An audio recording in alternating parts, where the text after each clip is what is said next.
Hey guys, Brayden here at Rodock. Today we have in a triaxle 7K brake job. Customer called in with a complaint of low brake feel, wasn't really stopping the truck or anything. So we brought it in, tried to adjust the brakes up. That wasn't working. Ended up pulling it apart because we noticed the wheel bearings are super loose. Come to find out he's never had a service done on this and he runs over the road down to Texas a lot. So when you look at these, you're looking at your shoe surface, checking to make sure you still have some pad thickness here. The back shoe is going to wear quicker. And then main thing is your magnet face. The magnet needs to stay nice and true and flat to ride inside your drum.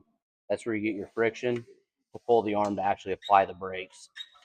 With this one and how rusty it is, the self-adjusting slack adjuster inside there is actually frozen. It wasn't able to actually adjust the brakes out to where it should be. So we went through. We're going to replace these brakes, your hub and drums, and we also noticed the suspension on this one. There's a little bracket up inside this equalizer that comes down that your slipper spring rides on. It's actually worn in two and shoved up.